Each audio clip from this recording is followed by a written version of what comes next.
નમસ્કાર મિત્રો, fit four લાઈફમાં તમારું સ્વાગત છે। શું તમારી આંખો પહેલા જેવી તેજ નથી રહી? શું તમે ક્યારેક કોઈ વસ્તુનું નામ ભૂલી જાઓ છો જે બસ જીભ પર આવીને અટકી જાય છે? જો હા, તો આજની આ માહિતી તમારા માટે ખૂબ જ જરૂરી છે અને સૌથી સારી વાત એ છે કે તેનો જવાબ તમારા રસોડામાં જ છુપાયેલો છે। નમસ્કાર મિત્રો, ડોક્ટર વર્મા તમારા ફિટનેસ સલાહકાર। તમે જોઈ રહ્યા છો ફિટ ફોર લાઈફ। આજે આપણે વાત કરવાના છીએ 3 એવા બીજ વિશે જે તમારી આંખોની રોશની અને મગજની તાકાતને પ્રાકૃતિક રીતે સહારો આપી શકે છે। ચાલો, તમારી ઉંમર 50 હોય, 70 હોય કે 90 થી પણ વધુ હોય, આ બીજ દરેક ઉંમરમાં કામ કરે છે। આ કોઈ જાદુ નથી, પરંતુ તેમાં રહેલા પોષક તત્વોનું વિજ્ઞાન છે જેને દુનિયાભરના સંશોધકો સમજી ચૂક્યા છે અને જેના પર ઘણો અભ્યાસ પણ થઈ ચૂક્યો છે। તો આજે આખો વિડિયો ધ્યાનથી જુઓ, કારણ કે છેલ્લે સુધીમાં તમને ખબર પડી જશે કે તેને ક્યારે ખાવા, કેટલા ખાવા અને કઈ વાતોનું ધ્યાન રાખવું। પહેલા થોડી વાત કરીએ એ સમસ્યાની જે ઘણા બધા લોકો અનુભવે છે, પરંતુ અવારનવાર નજરઅંદાજ કરી દે છે। જેમ જેમ ઉંમર વધે છે, આપણી આંખો અને મગજ બંને પર અસર પડવા લાગે છે। આ કોઈ બીમારી નથી, આ એક પ્રાકૃતિક પ્રક્રિયા છે, પરંતુ આ પ્રક્રિયાને ધીમી કરી શકાય છે, તેના અસરને ઓછો કરી શકાય છે, અને આ મોટે ભાગે એ વાત પર નિર્ભર કરે છે કે આપણે શું ખાઈએ છીએ। તમે જોયું હશે કે કેટલાક લોકો 80 વર્ષની ઉંમરમાં પણ અખબાર ચશ્મા વગર વાંચી લે છે અને તેમની વાતચીત પણ બિલકુલ તેજ અને સચોટ હોય છે। ત્યાં જ કેટલાક લોકો 50 થી 60ની ઉંમરમાં જ ઝાંખું દેખાવાની અને ભૂલવાની ફરિયાદ કરવા લાગે છે। આ તફાવત પાછળ ઘણા કારણો હોય છે, પરંતુ ખાનપાનની ભૂમિકા ખૂબ મોટી હોય છે। આપણી આંખોમાં એક અત્યંત નાજુક પડ હોય છે જેને રેટિના કહે છે। આ એ જ ભાગ છે જે પ્રકાશને પકડીને મગજ સુધી સંકેત મોકલે છે। ઉંમર સાથે આ રેટિના પર ઓક્સિડેટિવ સ્ટ્રેસ વધે છે, એટલે કે કોષોને નુકસાન પહોંચાડનારા ફ્રી રેડિકલ્સ વધવા લાગે છે। આનાથી મેક્યુલર ડિજનરેશન જેવી સમસ્યાઓ થઈ શકે છે જે વડીલોમાં દ્રષ્ટિ નબળી થવાનું એક મોટું કારણ છે। તેવી જ રીતે મગજમાં પણ ઉંમર સાથે સોજો અને ઓક્સિડેટિવ ડેમેજ વધે છે, જેનાથી યાદશક્તિ, ધ્યાન લગાવવાની ક્ષમતા અને વિચારવાની, સમજવાની શક્તિ પ્રભાવિત થાય છે। તો સવાલ એ છે કે શું ખાવું જેનાથી આ નુકસાનને રોકી શકાય? અને અહીંથી જ શરૂ થાય છે આ 3 બીજની કહાની। આવો પહેલા વાત કરીએ ચિયા સીડ્સ, ચિયા બીજની। જો તમે પહેલા આ નામ નથી સાંભળ્યું તો કોઈ વાંધો નહીં। આ એક નાનું બીજ છે જે કાળા કે સફેદ રંગનું હોય છે અને આજકાલ મોટા કરિયાણાના સ્ટોર્સ અને ઓનલાઈન સરળતાથી મળી જાય છે। જોવામાં ખૂબ સાધારણ લાગે છે, પરંતુ તેની અંદર જે પોષણ છુપાયેલું છે તે તેને અસાધારણ બનાવે છે। ચિયા બીજનો સૌથી મોટો ખજાનો છે ઓમેગા 3 ફેટી એસિડ। હવે આ ઓમેગા 3 શું હોય છે? આ એક જરૂરી ચરબી, ફેટ છે જેને આપણું શરીર જાતે બનાવી શકતું નથી। આને આપણે ખોરાકમાંથી લેવું પડે છે, અને આ ચરબી આપણા મગજ અને આંખો માટે એટલી જ જરૂરી છે જેટલું ગાડી માટે તેલ। આપણા મગજનો લગભગ 60% ભાગ ચરબીથી બનેલો છે અને તેમાં ઓમેગા 3ની મહત્વની ભૂમિકા છે। જ્યારે શરીરમાં ઓમેગા 3ની પૂરતી માત્રા હોય છે ત્યારે મગજના કોષો આપસમાં વધુ સારો સંપર્ક કરી શકે છે। આનાથી યાદશક્તિ તેજ થાય છે, ધ્યાન કેન્દ્રિત કરવામાં મદદ મળે છે અને માનસિક થાક ઓછો થાય છે। ઘણા વડીલો એ ફરિયાદ કરે છે કે તેમને કોઈ વાત યાદ નથી રહેતી, ચાવી ક્યાં રાખી એ ભૂલી જાય છે અથવા વાતચીતની વચ્ચે શબ્દો નથી સૂઝતા। આ અવારનવાર ઉંમરની અસર હોય છે, પરંતુ જ્યારે મગજને સાચું પોષણ મળે છે ત્યારે આ સમસ્યાઓ ઓછી થઈ શકે છે। આંખો માટે પણ ઓમેગા 3 એટલું જ જરૂરી છે। રેટિનામાં ઓમેગા 3 ફેટી એસિડની સારી માત્રા હોય છે અને તેને જાળવી રાખવા માટે આપણે નિયમિત રૂપે તેને ખોરાકમાં સામેલ કરવું જરૂરી છે। આ રેટિનાને ઓક્સિડેટિવ ડેમેજથી બચાવે છે અને ઉંમર સાથે જોડાયેલી આંખોની સમસ્યાઓને ધીમી કરવામાં સહાયક થઈ શકે છે। ચિયા બીજની એક ખાસ વાત એ છે કે તે ઓમેગા 3ને ધીમે ધીમે છોડે છે, એટલે કે જ્યારે તમે સવારે ચિયા બીજ ખાઓ છો તો તેના પોષક તત્વો આખા દિવસ દરમિયાન ધીમે ધીમે શરીરમાં શોષાતા રહે છે। આ એકદમથી નથી જતા અને એકદમથી પૂરા પણ નથી થતા। આનાથી તમારા મગજ અને આંખોને સતત પોષણ મળતું રહે છે। હવે તમે વિચારતા હશો કે આને ખાવું કેવી રીતે? ખૂબ સરળ છે. 1 ચમચી ચિયા બીજ લો અને રાત્રે 1 ગ્લાસ પાણીમાં પલાળી દો. સવારે ઉઠીને આ ફૂલી જશે અને જેલ જેવું થઈ જશે. આને એમ જ ખાઈ શકો છો અથવા દહીંમાં ભેળવી શકો છો કે ઓટ્સ દલિયામાં નાખી શકો છો. તેનો કોઈ તીવ્ર સ્વાદ નથી હોતો, એટલા માટે કોઈ પણ વસ્તુમાં ભેળવવાથી તેનો સ્વાદ બદલાતો નથી. એક વાતનું ધ્યાન રાખો કે આને પલાળ્યા વગર કોરું ખાવાથી પાચનમાં થોડી તકલીફ થઈ શકે છે. એટલા માટે હંમેશા પાણીમાં પલાળીને જ ખાઓ. અચ્છા, એક વાત હું તમને, કેટલા લોકોએ પહેલા ક્યારે ચિયા બીજનું નામ સાંભળ્યું હતું? જો તમે પહેલીવાર સાંભળી રહ્યા છો તો નીચે કમેન્ટમાં જરૂર જણાવો. હવે વાત કરીએ બીજા બીજની, અળસી, ફ્લેક્સ સીડ્સ. આ બીજ ભારતમાં ખૂબ જૂના જમાનાથી જાણીતું છે. આને અળસી કે તીસીના નામે પણ ઓળખવામાં આવે છે. આપણા દાદીનાની આને ઘરમાં રાખતા હતા અને ક્યારેક ક્યારેક રોટલીમાં કે લાડુમાં ભેળવીને ખાતા હતા. આજે વિજ્ઞાને આની પાછળનું કારણ સમજાવ્યું છે. અળસીમાં પણ ઓમેગા-3 ફેટી એસિડ હોય છે. પરંતુ તેમાં એક બીજી ખાસ વસ્તુ હોય છે જે આને ચિયા બીજથી અલગ બનાવે છે. તે છે લિગ્નન્સ. લિગ્નન્સ એક પ્રકારના પ્રાકૃતિક સંયોજનો હોય છે જેમાં એન્ટીઓક્સિડન્ટ અને સોજા વિરોધી, એન્ટી ઇન્ફ્લેમેટરી ગુણો હોય છે અને આ સોજા વિરોધી ગુણ જ અળસીને આંખો અને મગજ બંને માટે ખૂબ ઉપયોગી બનાવે છે. તમે કદાચ સાંભળ્યું હશે કે શરીરમાં સોજો, ઇન્ફ્લેમેશન ઘણી બીમારીઓનું મૂળ છે. આ સોજો ફક્ત સાંધામાં નથી હોતો. આ આંખોની અંદર પણ થઈ શકે છે અને મગજમાં પણ. આંખોમાં લાંબા ગાળાના સોજાથી ડ્રાય આઈસ, મોતિયાબિંદ અને ગ્લુકોમા જેવી સમસ્યાઓ થઈ શકે છે. મગજમાં સોજાથી યાદશક્તિ નબળી થઈ શકે છે અને ઉંમર સાથે જોડાયેલી માનસિક અવનતિ ઝડપી થઈ શકે છે. અળસી આ સોજાને ઓછો કરવામાં મદદગાર થઈ શકે છે. તેના લિગ્નન્સ ફ્રી રેડિકલ્સને નિષ્ક્રિય કરે છે જે કોષોને નુકસાન પહોંચાડે છે. આનાથી રેટિનાના કોષો સુરક્ષિત રહે છે અને મગજના કોષોને પણ રાહત મળે છે. અળસીમાં ફાઇબર અને પ્રોટીન પણ સારી માત્રામાં હોય છે. ફાઇબર પાચનને સારું રાખે છે અને બ્લડ સુગરને નિયંત્રિત કરવામાં મદદ કરે છે અને આ બ્લડ સુગરનું નિયંત્રણ મગજ માટે પણ ખૂબ જરૂરી છે કારણ કે અનિયંત્રિત બ્લડ સુગર મગજ પર ખરાબ અસર પાડી શકે છે.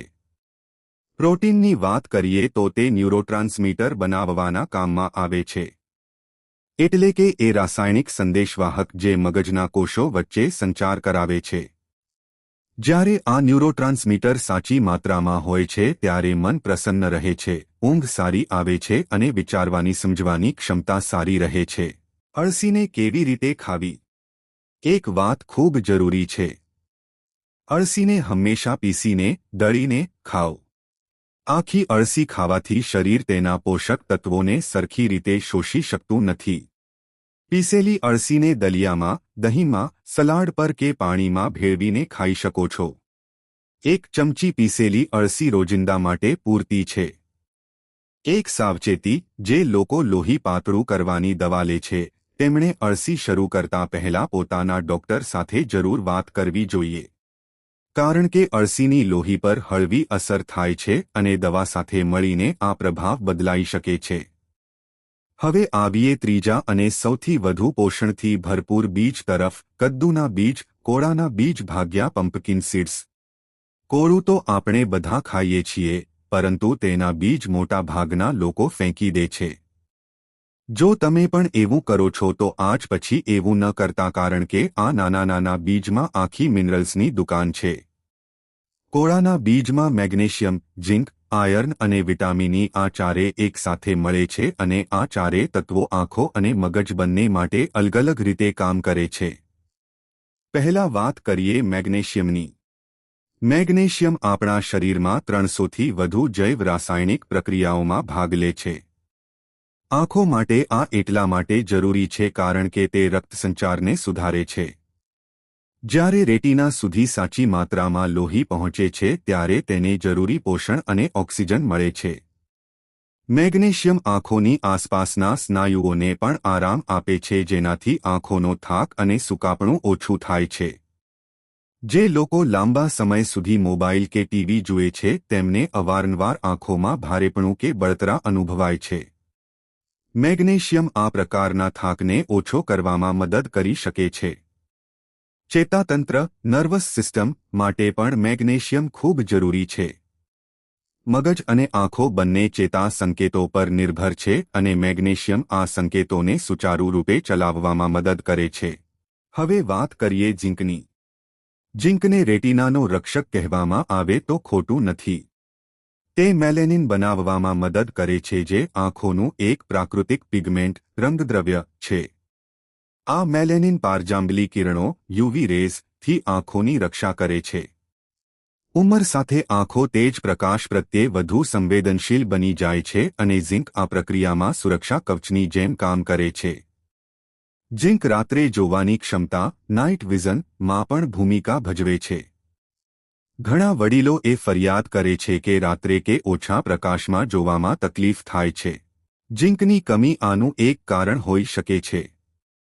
મગજ માટે ઝિંક ન્યુરોન્સ વચ્ચે સંચાર જાળવી રાખવામાં મદદ કરે છે. આ યાદશક્તિ અને શીખવા સમજવાની ક્ષમતા સાથે જોડાયેલું છે. સંશોધનો બતાવે છે કે ઝિંકની કમી વડીલોમાં માનસિક અવનતિને ઝડપી કરી શકે છે. હવે વાત કરીએ આયર્નની. લોહતત્વ. આયર્ન હિમોગ્લોબિનનો હિસ્સો હોય છે જે લાલ રક્તકણોમાં મળી આવે છે અને આખા શરીરમાં ઓક્સિજન પહોંચાડવાનું કામ કરે છે. જ્યારે આયર્ન સાચી માત્રામાં હોય ત્યારે મગજ અને આંખોને પૂરતો ઓક્સિજન મળતો રહે છે. આયર્નની કમીથી શું થાય છે? થાક રહે છે, ધ્યાન નથી લાગતું, યાદશક્તિ નબળી પડે છે અને ક્યારેક આંખો પણ ઝાંખી લાગવા માંડે છે. વડીલોમાં આયર્નની કમી ખૂબ સામાન્ય છે, પરંતુ આને અવારનવાર નજરઅંદાજ કરી દેવાય છે.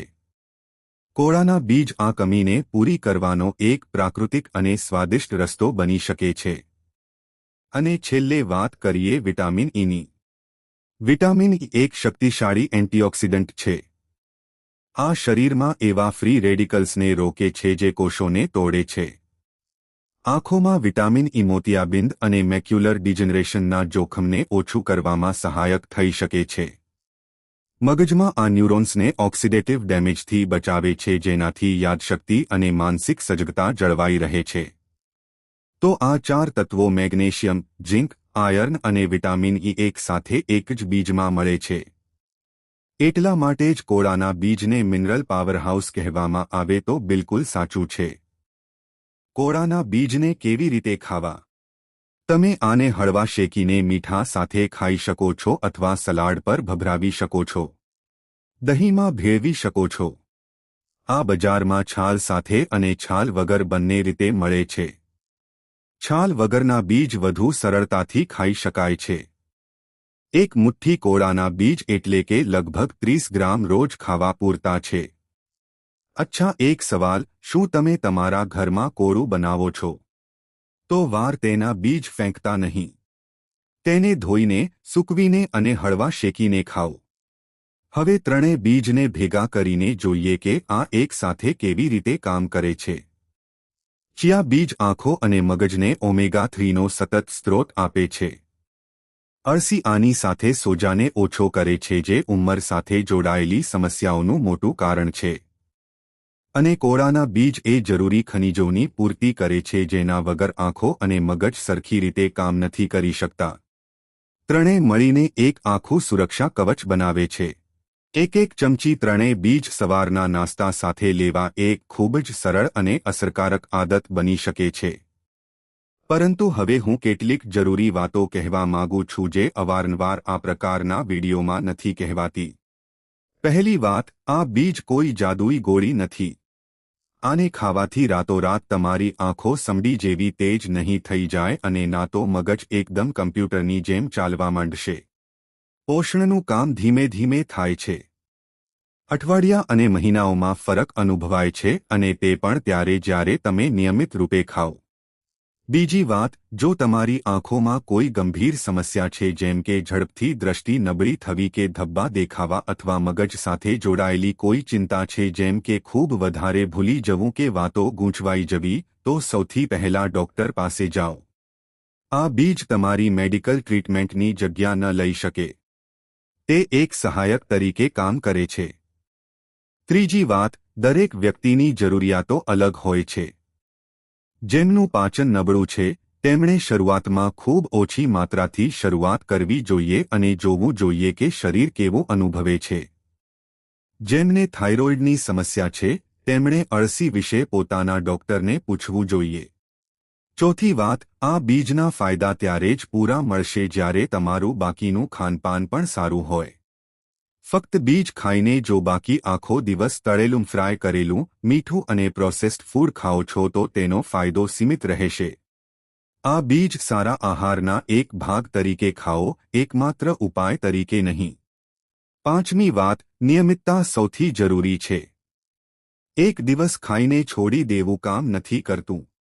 રોજ થોડી માત્રામાં ખાવું વધુ અસરકારક છે બદલે કે એક દિવસ ખૂબ વધારે ખાવાના. હવે એક વ્યાવહારિક રસ્તો બતાવું છું જેનાથી તમે આ ત્રણેય બીજને એકસાથે સરળતાથી તમારી દિનચર્યામાં સામેલ કરી શકો છો. રાત્રે સૂતા પહેલા એક નાના વાટકામાં 1 ચમચી ચિયા બીજ, 1 ચમચી પીસેલી અળસી અને 1 ચમચી કોળાના બીજને થોડા પાણી કે દહીંમાં ભેળવી દો. સવારે ઉઠીને આને નાસ્તામાં ખાઓ. ચાહો તો તેમાં થોડું મધ કે કેળું ભેળવી શકો છો સ્વાદ માટે. અથવા જો તમે આને અલગ-અલગ ખાવા માંગો છો તો ચિયા બીજ અને અળસી દલિયામાં ભેળવી શકો છો અને કોળાના બીજ સાંજે હળવા નાસ્તા તરીકે ખાઈ શકો છો. અત્યાર સુધી આપણે 3 બીજની વાત કરી ચૂક્યા છીએ, પરંતુ એક બીજો જરૂરી સવાલ છે જે ઘણા લોકો પૂછે છે કે શું આ બીજનું કોઈ નુકસાન પણ છે? જવાબ એ છે કે જો સાચી માત્રામાં ખાવામાં આવે તો આ બીજ સામાન્ય રીતે સુરક્ષિત છે. પરંતુ કેટલીક વાતો ધ્યાનમાં રાખો. ખૂબ વધારે માત્રામાં ખાવાથી પાચન પર અસર પડી શકે છે કારણ કે તેમાં ફાઇબર વધુ હોય છે. જેમને બીજ કે નટ્સથી એલર્જી હોય તેમણે સાવચેત રહેવું જોઈએ અને જે લોકો કોઈ ગંભીર બીમારીની દવા લઈ રહ્યા છે તેમણે કંઈ પણ નવું શરૂ કરતા પહેલા ડોક્ટરને જરૂર પૂછવું જોઈએ. આ સિવાય બજારમાંથી આ બીજ ખરીદતી વખતે એ જુઓ કે તે તાજા હોય. તેમાં કોઈ વિચિત્ર ગંધ ન હોય અને થઈ શકે તો કોઈ સારા બ્રાન્ડના ખરીદો. જૂની અને વાસી અળસીમાં કડવાશ આવી જાય છે અને તેના પોષક તત્વો પણ ઓછા થઈ જાય છે. હવે એક નજર નાખીએ એવી કેટલીક સામાન્ય ભૂલો પર જે લોકો આ બીજ ખાતી વખતે કરે છે. પહેલી ભૂલ, ચિયા બીજને કોરા જ ખાવા. આનાથી પેટમાં જઈને તે પાણી શોષી લે છે અને કબજિયાત થઈ શકે છે. હંમેશા પાણીમાં પલાળીને જ ખાઓ. બીજી ભૂલ, આખી અળસી ખાવી. જેમ મેં પહેલા કહ્યું, આખી અળસીનું પોષણ શરીર પૂરી રીતે શોષી શકતું નથી, પીસેલી જ ખાઓ. ત્રીજી ભૂલ, ખૂબ વધારે માત્રામાં એકદમથી શરૂઆત કરવી. જો તમારું પેટ આ બીજ ટેવાયેલું નથી તો શરૂઆતમાં અડધી ચમચીથી શરૂ કરો અને ધીમે ધીમે 1 ચમચી સુધી વધારો. ચોથી ભૂલ, ફક્ત એક જ બીજ ખાવું અને બાકીના 2 છોડી દેવા. ત્રણેય બીજ મળીને વધુ અસરકારક છે કારણ કે તેના પોષક તત્વો એકબીજાને સારું કામ કરવામાં મદદ કરે છે. પાંચમી ભૂલ, બીજને ખૂબ ગરમ વસ્તુમાં ભેળવવું. ખૂબ વધારે ગરમીથી ઓમેગા-3 ફેટી એસિડ નષ્ટ થઈ શકે છે. એટલા માટે આને હળવા નવશેકા કે ઠંડા ખોરાકમાં ભેળવો. હવે થોડી વાત કરીએ જીવનશૈલી વિશે. માત્ર આ બીજ ખાવા કાફી નથી. આંખો અને મગજને સ્વસ્થ રાખવા માટે બીજી કેટલીક આદતો પણ જરૂરી છે. પૂરતી ઊંઘ લો. ઊંઘ દરમિયાન મગજ જાતે જ પોતાને સાફ કરે છે અને આંખો આરામ કરે છે. 6 થી 8 કલાકની સારી ઊંઘ આ બીજના ફાયદાઓને વધુ વધારી દે છે. પાણી પૂરતું પીઓ. આંખોમાં ભીનાશ જાળવી રાખવા માટે અને મગજને સાચી રીતે કામ કરવા માટે શરીરમાં પાણીની કમી ન થવી જોઈએ. દિવસમાં 8 થી 10 ગ્લાસ પાણી પીવાનો પ્રયાસ કરો. હળવી ફૂલકી શારીરિક પ્રવૃત્તિ કરો. ચાલવું પણ રક્તસંચારને સુધારે છે જેનાથી મગજ અને આંખો સુધી ઓક્સિજન અને પોષણ વધુ સારું પહોંચે છે. મોબાઈલ અને સ્ક્રીનથી થોડો આરામ લો. દર 20 મિનિટે એકવાર આંખોને દૂરની કોઈ વસ્તુ પર ફોકસ કરો.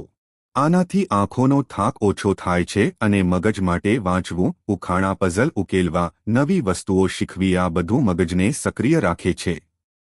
જે રીતે શરીરને કસરત જોઈએ છે તે જ રીતે મગજને પણ નિયમિત ઉપયોગ જોઈએ છે. તો આવો હવે એકવાર બધું ટૂંકમાં પુનરાવર્તિત કરી લઈએ. આજે આપણે 3 શ્રેષ્ઠ બીજ વિશે જાણ્યું જે આંખોની રોશની અને મગજની તાકાતને પ્રાકૃતિક રીતે સહારો આપી શકે છે.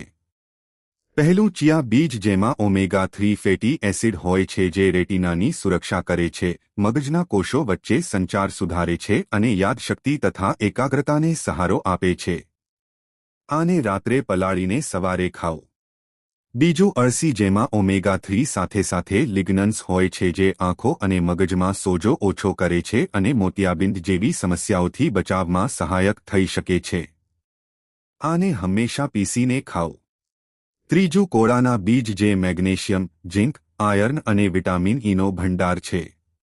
આ આંખોમાં રક્તસંચાર સુધારે છે, રેટિનાને યુવી ડેમેજથી બચાવે છે અને મગજને ઓક્સિજન તથા ઓક્સિડેટિવ ડેમેજ બંનેથી રાહત અપાવે છે. ત્રણેયને રોજ એક ચમચીની માત્રામાં તમારા નાસ્તાનો હિસ્સો બનાવો. ધીરજ રાખો અને નિયમિતતા જાળવી રાખો. પોષણનું કામ મહિનાઓમાં દેખાય છે, પરંતુ જે લોકો આને અપનાવે છે તેઓ પોતાના અનુભવથી એ જ કહે છે કે આનાથી તેમની ઊર્જા અને તાજગીમાં ફરક અનુભવાયો.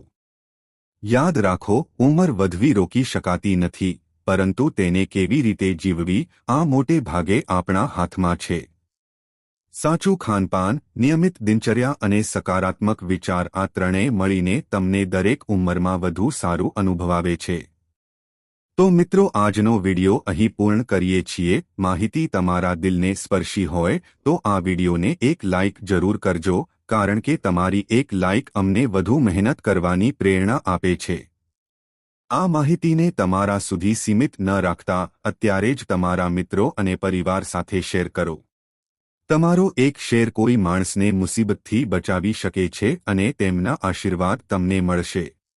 આવા જ બીજા સ્વાસ્થ્યપ્રદ અને અસલી નુસ્ખા મેળવવા માટે અમારી ચેનલને હમણાં જ સબસ્ક્રાઇબ કરો અને બેલ આઇકન દબાવવાનું ભૂલતા નહીં, જેથી કોઈ પણ મહત્વની જાણકારી મિસ ન થાય. તમે કયા શહેરથી આ વિડિયો જોઈ રહ્યા છો તે નીચે કમેન્ટમાં જરૂર જણાવજો. મળીએ એક નવા સ્વાસ્થ્યપ્રદ વિડિયો સાથે. ત્યાં સુધી હસતા રહો, મુસ્કુરાતા રહો અને રોજ કંઈક નવું શીખતા રહો, જેથી તમે રહી શકો હંમેશા સ્વસ્થ. ધન્યવાદ.